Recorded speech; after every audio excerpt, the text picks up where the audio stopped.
지난 5월 첫 주에 시작했던 야고보서를 오늘 마감합니다. 야고보서를 공부하는 데 참여해 주신 여러분께 감사를 드립니다. 다음 주부터 저는 여러분과 함께 로마서를 공부하도록 하겠습니다.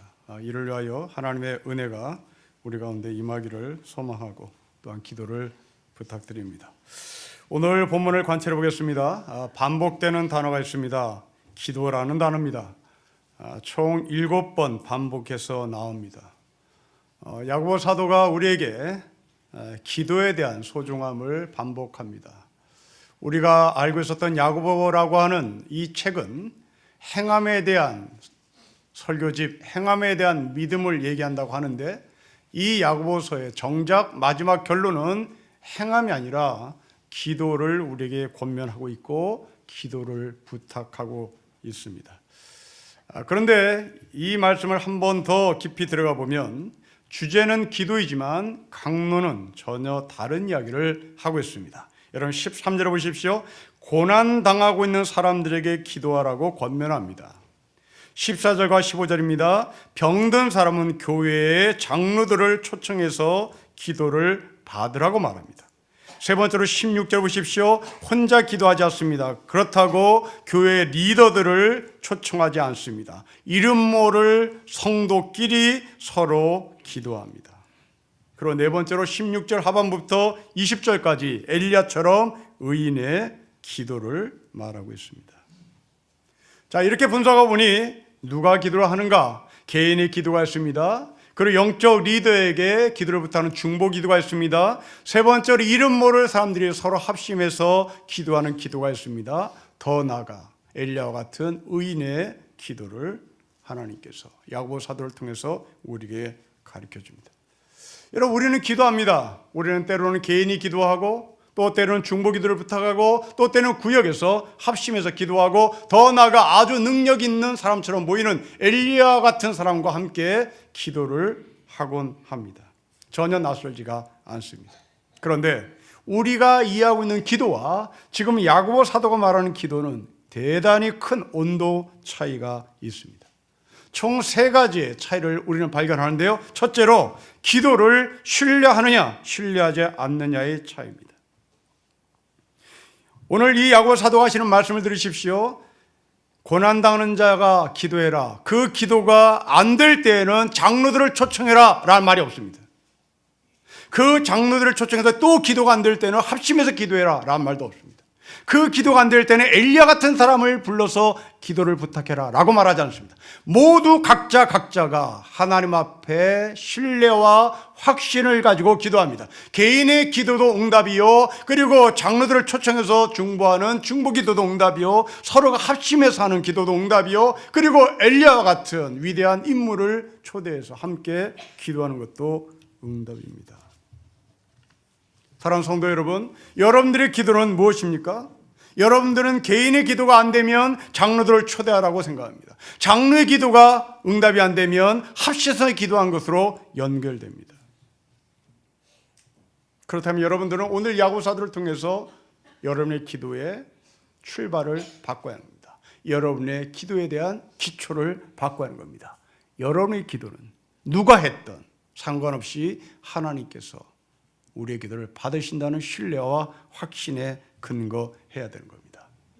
아주 오래전에 새벽기도에 맨발로 뛰어나와 저에게 기도 부탁을 한 어머니가 기억납니다.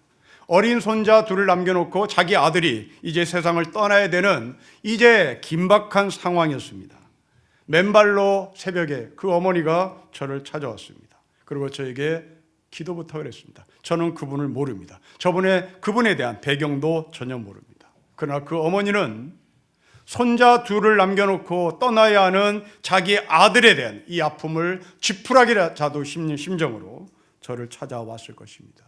그리고 기도 부탁을 했습니다. 그 기도 부탁을 한 근거는 목사님이 하나님과 더 가까이 있는 사람이니까 우리의 기도보다 목사의 기도를 더 들어줄 것이라고 소망하며 기도를 부탁했습니다. 여러분, 그렇다면 그분은 오늘 이 본문을 다시 보셔야 됩니다. 야고보는 그렇게 말하지 않습니다. 목사의 기도만 응답하는 것이 아니라 개인의 기도도 응답합니다. 어느 누구의 기도도 하나님께서는 소홀히 여기지 않습니다. 결국 오늘 본문에서 우리에게 주신 메시지, 기도는 복음에 근거한 기도인가를 묻습니다. 여러분, 여러분의 기도와 목사의 기도가 차별이 있습니까? 여러분의 기도와 엘리야의 기도가 차별이 있습니까? 여러분의 기도와 한경진 목사의 기도가 차별이 있습니까? 여러분의 기도와 조영기 목사의 기도가 차별이 있습니까? 야고보 사도는 없다고 얘기합니다. 왜? 복음은 차별이 없으니까요. 복음은 차별이 없습니다. 복음은 가난한 자나 부한 자나 남자나 여자나 나이 든 자나 젊은 자나 차별이 없으신 복음 안에서 하나님은 우리의 기도를 받으시는 겁니다. 물론 아마도 여러분 가운데는 제 말에 50%만 동의하고 50%는 동의하지 않는 마음이 있을지도 모르겠습니다. 왜냐하면 17절 때문에 그렇습니다. 여러분, 17절에 엘리야는 정말 위대한 사람으로 우리 머릿속에 자리 잡고 있습니다. 그렇게 엘리야는 위대한 믿음의 사람이기 때문에 하늘을 움직입니다. 그 위대한 엘리야이기 때문에 하늘을 움직이며 때로는 비를 내리기도 하고 때로는 비를 멈추기도 합니다. 대단히 멋진 사람이고 대단히 위대한 사람입니다. 그러나 여러분 17절 말씀을 다시 보십시오. 야고보는 엘리야를 위인으로 정리하지 않습니다. 엘리야는 우리와 똑같은 사람이라고 정리합니다. 여러분, 결국 우리는 누가 기도하느냐가 중요한 것이 아니라 누가 믿음에 기초한 기도를 하느냐가 중요합니다. 엘리야가 위대한 기도의 사람이 아니라 엘리야와 같이 우리도 기도를 할 수 있다는 확신과 신뢰가 밑바탕이 됐을 때 우리는 하나님 앞에 기도를 하고 응답을 받는 것입니다. 세 번째로 오늘 본문에서 던지는 메시지입니다. 우리의 기도가 영적인 교제권을 점점 확장하고 있는지를 묻습니다. 오늘 본문 전체를 다시 보십시오. 개인의 기도를 뛰어넘어 중보 기도로 갑니다. 중보 기도를 뛰어넘어 합심의 기도로 갑니다. 합심의 기도를 뛰어넘어 엘리야의 기도가 하늘을 움직입니다. 사랑하는 성도 여러분, 여러분의 기도가 개인을 뛰어넘어 하늘을 움직이는 때까지 가고 있습니까? 아니면 여러분의 기도는 내 자식 안에서만 멈추고 있습니다. 내 남편 안에서만 멈추고 있습니까? 우리 집안의 기도의 제목을만 멈추고 있습니까? 야고보 사도는 우리에게 이 야고보 사도를 마감하며 도전합니다. 당신의 기도는 당신의 안방을 뛰어넘어 병든 자를 뛰어넘어 이름 모르게 힘들게 고통받는 사람들을 뛰어넘어 하늘을 움직이는 기도가 되어야 한다고 말합니다. 여러분의 기도는 지금 어디를 넘어가고 있습니까? 여러분의 기도는 지평을 어디로 넓히고 있습니까? 오늘 이 본문의 말씀은 사도행전 1장 8절의 말씀과 궤를 같이 합니다. 예루살렘과 유대와 사마리아와 땅끝입니다. 곧 기도는 선교인 것입니다. 기도는 우리의 영적인 지평을 넓히는 것입니다. 여러분의 기도가 안방에 머물고 있다면 여러분들은 예루살렘에 머물고 있는 사람입니다. 여러분의 기도가 안방을 뛰어넘어 이 지역사회까지 가고 있다면 여러분들은 유대까지 간 사람입니다. 여러분들의 기도가 이 유대를 뛰어넘어 사마리아까지 간다면 여러분들은 사마리아 사람과 같은 나와 상종하고 싶지 않은, 그렇게 미워하고 그들과 상종하지 않겠다는 그 사람들을 위해서 중보하는 자리까지 가야 되는 것입니다. 더 나아가 여러분의 기도가 땅끝까지 간다는 것은 나하고 아무 상관없는 이름 모를 사람들을 위해서 기도하는 그 자리까지 가는 겁니다. 기도는 선교입니다. 기도는 영적인 땅을 넓히는 것입니다. 우리 교회는 족구팀이 있습니다. 예배를 마치고 서울대학교 운동장에 가서 집사님들끼리 서로 운동하는 모임입니다. 그런데 이 모임이 예사 모임이 아닙니다. 이분들은 운동을 시작하면서 먼저 기도를 합니다. 그 기도는 거기에 모여있는 사람들뿐만 아니라 아빠를 따라온 귀한 어린 아이들, 아들과 딸까지도 축복하며 기도하고 그리고 운동을 시작합니다. 여러분, 이것이 우리의 기도의 지평을 넓히는 것입니다. 저는 식당에 가서 기도할 때 그 식당에서 식사하는 모든 분들을 위하여 하나님의 이름으로 중보합니다. 그들에게도 나와 똑같은 하나님의 평강과 하나님의 평안이 임하기를 중보합니다. 버스를 타고 출퇴근하신 여러분, 여러분들이 그 버스를 운전하고 있는 운전기사를 위해서 중보하는 것은 여러분의 영적인 지평이 넓어가는 겁니다. 여러분 옆에 앉아있는 이름 모를 사람의 안전과 평안을 위해서 기도하는 것은 바로 우리의 영적인 지경을 넓히는 것이고 기도를 통하여 선교를 하고 있다는 사실입니다.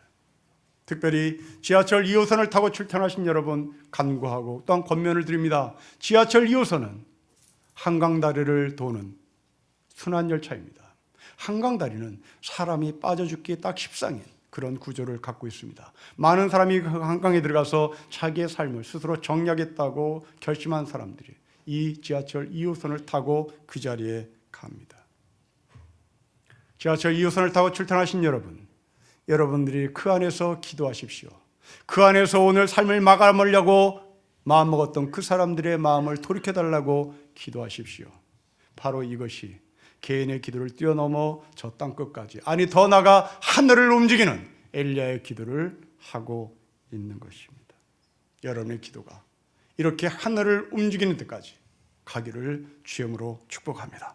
이제 그러면 강론으로 들어가서 오늘 본문에 하는 기도와 여러분이 알고 있는 기도가 일치하는지 일치하지 않는지를 한번 보겠습니다. 첫째, 개인 기도입니다. 여러분 13절을 보십시오. 우리 같이 읽겠습니다. 시작. 너희 중에 고난당한 자가 있느냐? 그는 기도할 것이요. 즐거워하는 자가 있느냐? 그는 찬송할 것입니다. 누군가 고난을 당하고 있습니다. 어떤 고난인지 모르겠으나 육체적인 고난은 아닌 것 같습니다. 왜냐하면 14절에 육체적인 고난을 받고 있는 사람이 있기 때문입니다. 아무튼 고난받는 누군가가 혼자 기도하고 있습니다. 여러분, 저는 이 고난받는 자가 기도를 해야 한다는 야고보 사도의 말씀에 주목합니다. 우리는 고난받으면 불평합니다. 우리는 즐거운 일이 있으면 자화자찬합니다. 그런데 야고보 사도는 고난받는 자들이여 불평하지 마세요. 기쁜 일은 자들이여 자화자찬하지 마세요. 기도하세요. 찬송하세요. 여러분, 술 마시는 자리에 가보십시오. 술 마시는 자리는 두 가지 대화가 이루어집니다. 하나는 불평입니다. 하나는 자기 자랑입니다. 이게 술 마시는 자리의 공통점입니다. 우리 성도들은 술을 마시지 않습니다. 술을 마시지 않음에도 불구하고 우리는 불평하거나 자기를 자랑한다면 여러분들은 기도하는 사람이 아닌 것입니다. 오늘 예배를 마치고 커피를 마시며 여러분의 대화를 점검하십시오. 그 대화가 불평이요? 그 대화가 남편을 자랑하며 그 대화가 자식을 자랑이라면 여러분들이 기도하는 사람이 아니라는 것을 스스로 증명하는 겁니다. 고난당하는 자여 불평하지 말고 기도하십시오. 즐거워하는 자여 자화자찬하지 마시고 찬송하십시오. 바울을 보십시오. 바울은 빌립보 감옥에서 찬송합니다. 빌립보 감옥에서 기도합니다. 빌립보 감옥에서 불평하는 것이 아니라 빌립보 감옥에서 자기에는 일체의 비결을 배웠다고 합니다. 배고픈 적도 있었고 부한 적도 있었고 자기가 편한 적도 있고 고난을 받은 적도 있었다. 이 모든 것들이 나는 주 안에서 이겨나갈 수 있는 일체의 비결을 배웠다고 고백합니다. 다니엘과 느헤미야 같은 사람을 보십시오. 그들은 골방에 들어가서 하나님께 기도하라고 말씀하고 또한 그렇게 자신의 조상의 죄를 위하여 회개하기 시작합니다. 여러분, 예수님도 우리에게 골방에 들어가서 기도하라고 말씀합니다. 그렇습니다. 하나님의 사람들은 골방에 들어가서 하나님 앞에 자신뿐만 아니라 부모와 조상의 죄까지도 고백하고 회개의 기도를 하는 사람입니다. 여러분의 골방은 어디입니까? 여러분의 골방은 새벽 기도 나는 바로 그 자리일지 모르겠습니다. 여러분의 골방은 어디입니까? 하루 시작하면서 조용히 하나님의 말씀을 묵상하는 그 자리일지 모르겠습니다. 없다면 만드십시오. 없다면 혼자 기도하는 시간을 만드십시오. 없다면 혼자 기도하는 장소를 만드셔야 하는 겁니다. 고난받는 자들이여 불평하지 마십시오. 즐거워하는 자들이여 자화자찬하지 마십시오. 찬송하시고 기도하십시오. 두 번째 개인 기도는 중보 기도로 연결됩니다. 여러분 14절과 15절을 보십시오. 우리 같이 읽겠습니다. 시작. 너희 중에 병든 자가 있느냐? 그는 교회 장로들을 청할 것이요 그들은 주의 이름으로 기름을 바르며 그를 위하여 기도할지니라. 믿음의 기도는 병든 자를 구원하리니 주께서 그를 일으키시라. 혹시 죄를 범하였을지라도 사하심을 받을 것입니다. 여러분 13절에 사람이 장로라면 그 장로는 14절에 사람이 되어야 합니다. 13절의 사람이 장로라면 14절처럼 신방을 하셔야 되는 겁니다. 장로교가 장로를 세운 목적입니다. 지금도 네덜란드 개혁교회는 장로들이 신방을 합니다. 이 전통을 그대로 지키고 있습니다. 이 신방하는 장로는 손에 두 가지가 들려져 있어야 하는 겁니다. 첫째로 15절의 믿음의 기도입니다. 여러분 기억하십시오. 그냥 기도가 아닙니다. 믿음의 기도입니다. 여러분의 신방을 갑니다. 특별히 아픈 사람이 누워있는 병실의 신방을 갑니다. 그 병실의 신방 가서 여러분들이 기도를 합니다. 그것이 믿음의 기도입니다. 그런데 여러분들이 병실에서 기도한 그 기도가 믿음의 기도인지 믿음의 기도가 아닌지를 알 수 있는 것은 병실에서 평가되지 않습니다. 여러분들이 병실에서 나와 엘리베이터를 탔을 때 평가됩니다. 엘리베이터를 탄 여러분들이 병실에서 한 기도를 계속 유지한 채 하나님이 살려주실 거야, 하나님이 함께 하실 거야, 하나님께서 치유해 주실 거야 하는 그 마음과 그 기도와 그 확신과 신뢰가 엘리베이터를 나와 교회까지, 교회에서 여러분 안방까지 간다면 여러분들은 분명히 믿음의 기도를 한 사람입니다. 그런데 엘리베이터에서 안 될 것 같아, 어려울 것 같아, 준비해야 될 것 같아. 그렇다면 여러분들은 믿음의 기도를 하지 않은 것입니다. 그냥 기도가 아닙니다. 믿음의 기도입니다. 여러분이 병실에서 한 그 기도를 엘리베이터까지, 엘리베이터에서 교회까지, 교회에서 여러분 안방까지 유지하십시오. 하나님의 역사는 죽은 자를 살리시는 하늘의 능력까지도 포함된다는 사실을 놓치지 않았으면 좋겠습니다. 동시에 장로의 손에는 기름이 들려져 있어야 하는 겁니다. 여러분, 성경에서 기름 붓는다는 것은 여러 가지 의미가 있습니다.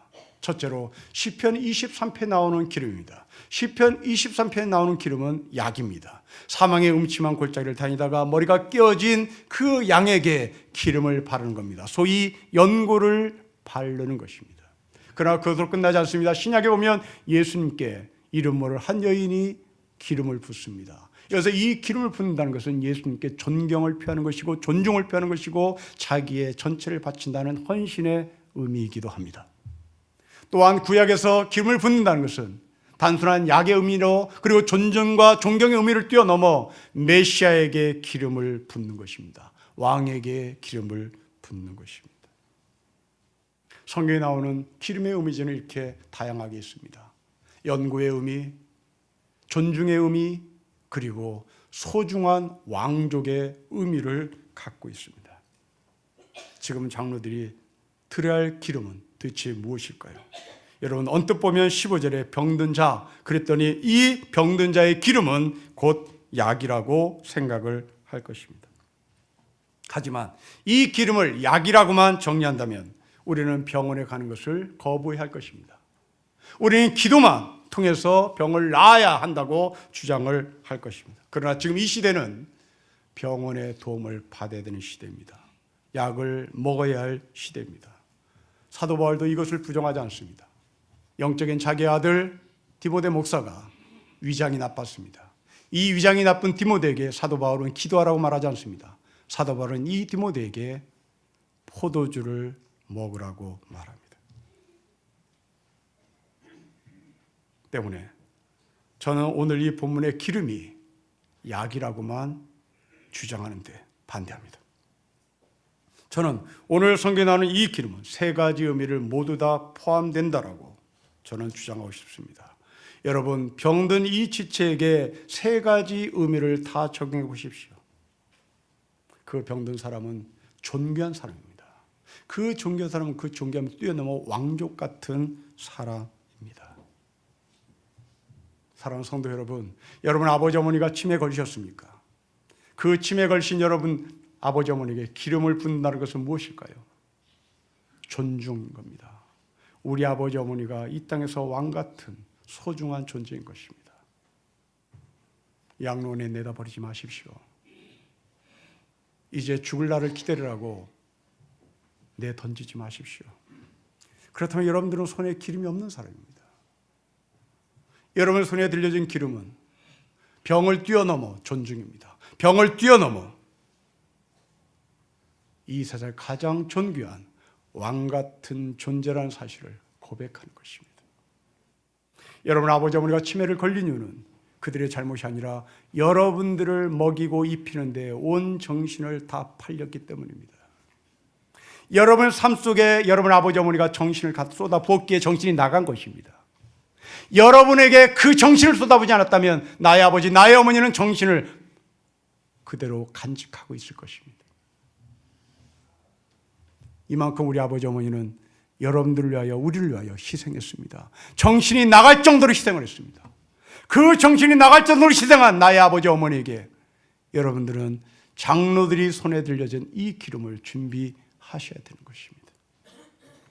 그리고 우리도 그런 기름의 자리까지 가야 되는 것입니다. 결국 장로 손에 들려진 이 기름이라는 것은 믿음의 기도인 것입니다. 차별 없는 기도인 것입니다. 복음의 기도에 근거합니다. 세 번째 기도입니다. 여러분 16절 보십시오. 우리 같이 읽겠습니다. 시작. 그러므로 너희 죄를 서로 고백하면 병이 낫기를 위하여 서로 기도하라. 의인의 간구는 역사함이 많습니다. 여러분의 개인의 기도를 뛰어넘어 우리 모두 합심해서 기도하는 겁니다. 그런데 이 15절의 말씀은 리더가 없습니다. 기도하는 리더가 없습니다. 모두입니다. 이 모두의 기도하는 사람을 야고보 사도는 의인이라고 이야기합니다. 여러분, 의인이 누굽니까? 의인은 예수를 주라고 고백하는 우리 모두들입니다. 우리 모두의 기도를 들으시는 하나님입니다. 영적인 리더, 장로들의 기도를 하나님께서 들으실 뿐만 아니라 이름 없는 의인들, 바로 그들의 기도까지도 하나님은 들으십니다. 그 의인 중에 누군가가 지금 죄를 범했습니다. 그러자 공동체 사람들이, 공동체에 있는 의인들이 모여서 합심해서 기도합니다.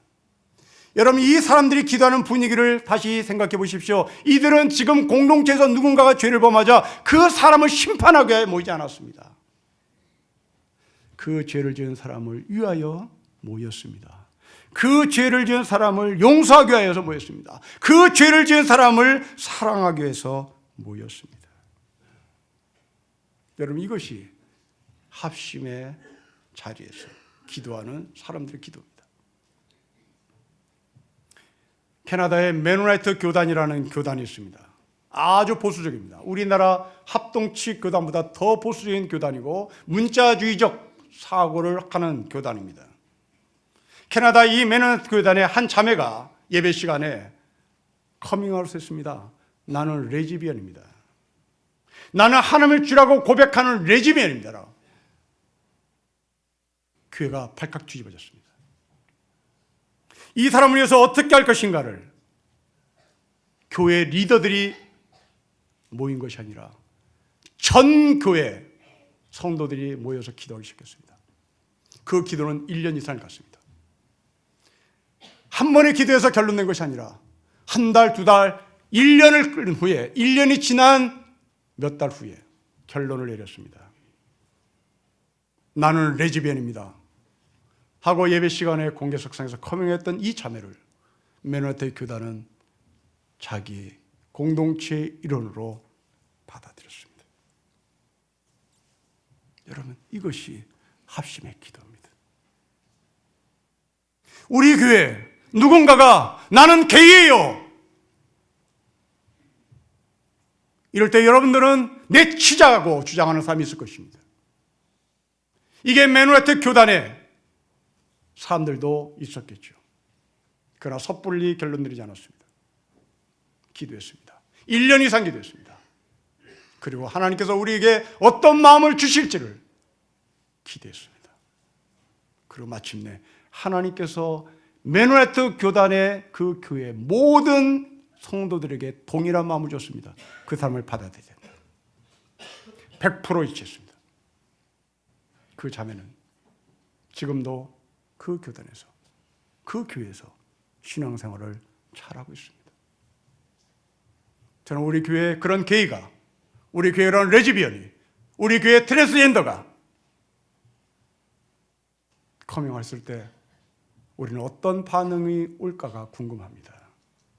아니, 여러분 옆에 지금 앉아있는 누군가가 레즈비언일 수 있고 여러분 옆에 앉아있는 누군가가 게이일 수도 있습니다.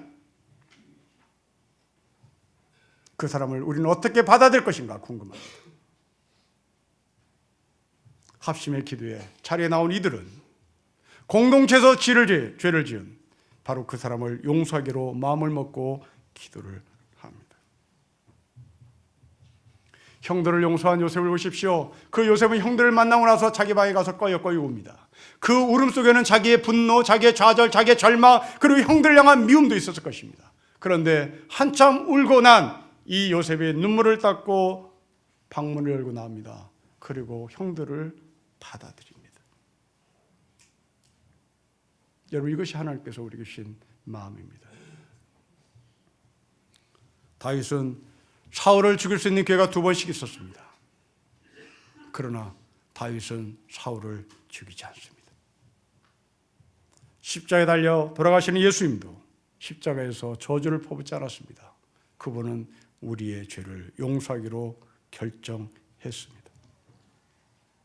물론 우리는 어렵습니다.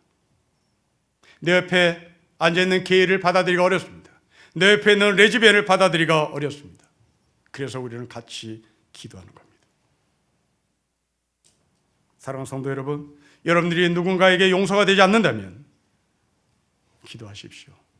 혼자 기도가 되지 않는다면 함께 기도하십시오. 하나님은 공동체에 그 용서를 허락할 하나님의 마음을 주실 것입니다.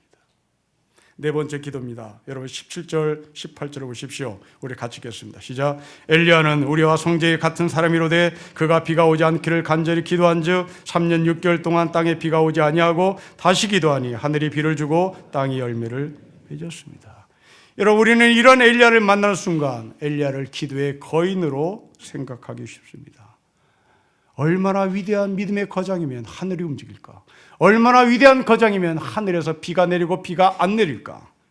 우리는 이런 엘리야를 만나고 싶고 이런 엘리야에게 비가 오기를 간청하고 비가 오지 않기를 간청하고 싶습니다. 그러나 여러분 다시 보십시오. 엘리야는 우리와 똑같은 사람입니다. 다시 말하면 여러분이 하늘을 움직일 수 있단 말입니다.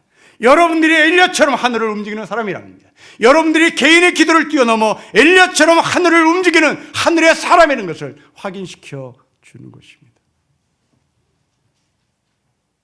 여러분, 스데반이 왜 죽었습니까? 왜 스데반이 유대인에 의해서 죽었습니까? 왜 유대인들은 스데반의 설교를 듣고 증오했습니까? 사도행전 7장에 나오는 스데반의 설교를 보십시오. 스데반은 이상한 설교를 한 적이 한 번도 없습니다. 아브라함을 설교했습니다. 요셉을 설교했습니다. 다윗을 설교했습니다. 솔로몬을 설교했습니다. 스데반은 이방신을 설교한 적이 없습니다. 이방의 영적 리더를 설교한 적이 없습니다. 이방의 사상을 설교한 것이 없습니다. 오직 스데반은 구약에 나오는 인물만 설교를 했습니다. 그런데 유대인들은 그 설교를 듣고 나서 이를 갈았습니다. 이를 갈았던 유대인들은 돌을 들어서 스데반을 쳐 죽였습니다. 대체 왜요? 여러분, 왜 그랬습니까?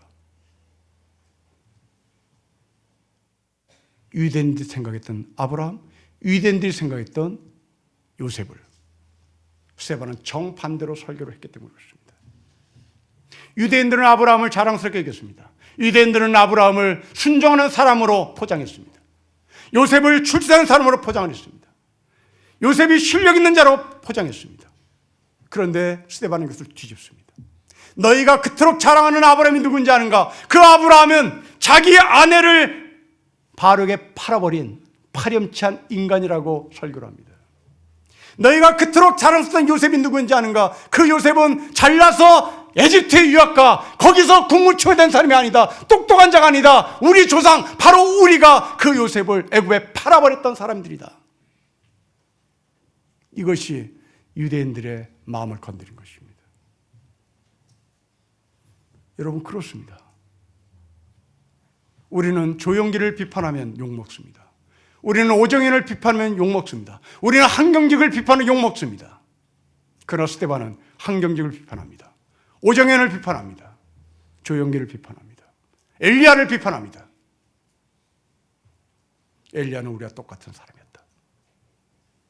하늘을 움직이는 엘리야가 별다른 사람이 아니었다.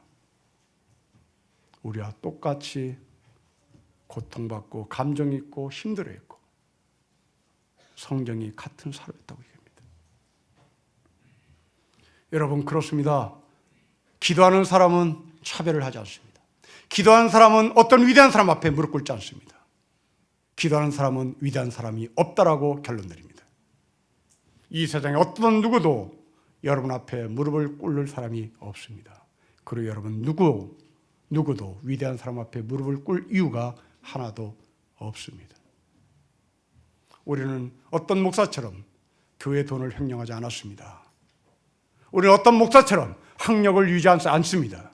우리는 어떤 목사처럼 신사참배하지 않습니다. 어떻게 보면 우리는 아브라함보다 나은 사람이요, 우리는 한경직보다 나은 사람이요, 우리는 오정길보다 훨씬 나은 사람들입니다. 영적인 권위는 갖고 있되 그 권위 앞에 자기의 영혼을 팔아버려서는 안 됩니다. 위대한 엘리야도 우리와 똑같은 사람이라는 시각을 가지고 세상을 보십시오. 여러분보다 위대하게 보이는 영적 리더는 그 사람이 위대한 사람이 아니라 우리가 스스로 그 사람들을 위대하게 만들었을지도 모릅니다. 조심하십시오. 경계하십시오. 한경직을 존경하되 한경직은 우리의 하나님이 아닙니다. 조용기를 존경하되 조용기가 우리의 하나님이 아닙니다. 그들은 우리와 똑같이 새끼 밥 먹고 사는 사람입니다. 그들은 아프면 같이 아프다고 외치는 사람입니다. 그들은 고통 가운데 있으면 같이 고통스러워하는 사람입니다. 그런데 세상은 그렇지 않습니다. 그런 사람들 때문에 미혹을 당했습니다. 한경직이 하나님으로 보입니다. 엘리야가 하나님으로 보입니다. 조용기가 하나님으로 보입니다. 오정현이가 위대한 영적인 리더로 보입니다. 그게 다 넘어갔습니다. 그러자 야고보 사도는 우리에게 미션 하나를 줍니다. 여러분 19절 20절을 보십시오. 내 형제들아, 너희 중에 누군가가 엘리야에게 미혹되어 진리를 떠난 자가 있다면 돌아서게 하십시오. 내 형제들아, 너희 중에 누군가가 한경직을 우상으로 삼는다면 돌아서게 하십시오. 내 형제들아, 너희 중에 누군가가 조용기 앞에 무릎 꿇고 조용기 앞에 머리를 조아리면 그들을 다시 돌아오게 하십시오. 우리의 미션입니다. 성도 여러분, 여러분들은 누구를 존경합니까? 그것은 아름다운 마음입니다. 그런데 그 존경하는 누군가에게 여러분 영혼을 팔지 마십시오. 여러분의 영혼이 그들에게 주물럭거려서는 안 되는 것입니다. 여러분의 영혼이 그들에게 팔려서는 안 되는 것입니다. 여러분들의 영혼을 그들에게 파는 것이 아니라 우리는 하나님의 손에 잡힌 바 되어야 하는 것입니다. 엘리야는 하나님이 아닙니다. 이 땅의 위대한 영적 지도자가 하나님이 아닙니다. 그 미혹에서 돌아서십시오. 기도는 응답입니다. 그 응답하는 기도는 내 개인의 기도를 뛰어넘어 하늘을 움직이는 기도까지 가야 하는 겁니다. 그 하늘을 움직이는 기도를 한다고 해서 그 사람 앞에 머리를 조아서는 안 됩니다. 우리의 신앙은 우리가 지켜야 되는 것입니다. 우리의 신앙은 주 예수 안에서 지켜야 되는 것입니다. 우리의 신앙은 주 예수 안에서 온전히 이루어야 되는 것입니다. 기도를 부탁할 때 기도를 부탁하긴 하되 기도를 부탁한 사람에게 의지하지 마십시오. 함께 기도하십시오. 여러분도 하늘을 움직이는 엘리야의 기도를 할 수 있다는 사실을 놓치지 마십시오. 영적인 거지가 되지 마십시오. 영적인 풍요로움과 영적인 자긍심을 반드시 가지십시오. 주의 이름으로 기도하는 하늘의 백성들에게 하나님은 반드시 응답을 하십니다. 기도하겠습니다. 하나님 아버지, 이렇게 기도의 위대함을 가르쳐 줬음에도 불구하고 우리는 또한 엘리야 같은 사람에게 기도를 부탁하고 그에게 머리를 조아리는 우를 범하고 있습니다. 그리고 미혹당하고 있습니다.